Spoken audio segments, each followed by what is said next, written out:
So ngayon nandito kami sa Itogon, nagjo-jogging kasama ko si Genrex. Kaya magjo-jogging na tayo.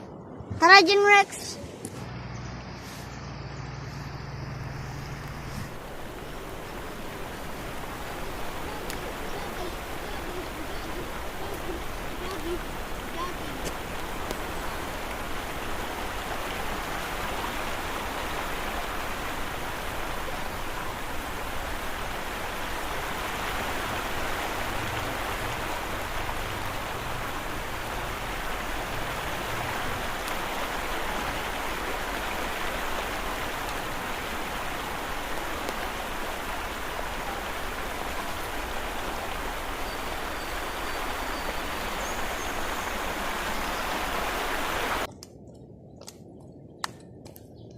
Ito kami lagi nagpapapawis para lumakas ang aming resistensya.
Ganito ang ilog sa amin.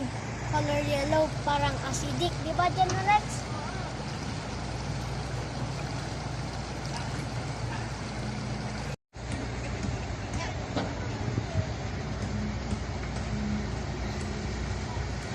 Siguro dahil ito sa minahan sa taas at sa mga basura na nagkalat. Iyong mga kapaligiran kay lumina na ng hangin, pati na ang mga ilog natin. Hindi na masama ang pagunlad at malayo-layo na rin ang ating narating.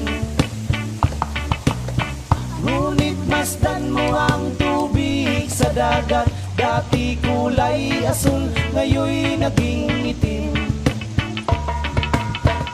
Mga dumi nating ikinalat sa hangin, sa langit, huwag na nating paabutin. Upang kung tayo'y pumanaw man, sariwang hangin sa langit natin matitikman. Mayroon lang akong hinihiling, sa aking pagpanaw sana ay tagulan. Gitara ko ay aking dadalhin, upang sa ulap na lang tayong magkantahan. Ang mga batang ngayon lang isinilang, may hangin pa kayang matitikman. May mga puno pa kaya silang aakyatin, may mga ilog pa kayang langanguyan. Bakit di natin pag-isipan ang nangyayari sa ating kapaligiran? Hindi na masama ang pagod kalikasan.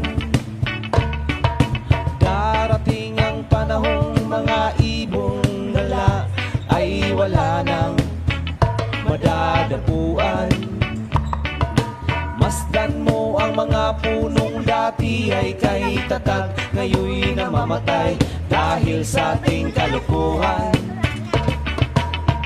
Lahat ng bagay na narito sa lupa, biyayang galing sa Diyos kahit nung ika'y wala pa.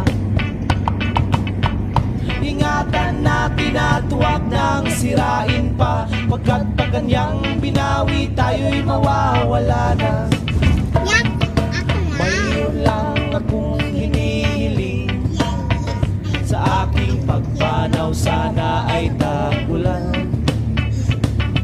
Gitara ko ay aking dadalhin, upang sa ulap na lang tayo magkanta.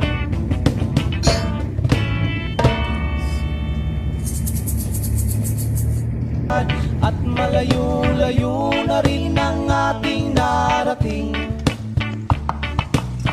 ngunit masdan mo ang tubig sa dagat. Dati kulay asul, ngayon naging itim. Ang mga dumi nating ikinalat sa hangin, sa langit huwag na nating paabutin, upang kung tayo'y pumanaw man sa riwang hangin, sa langit natin matitikman.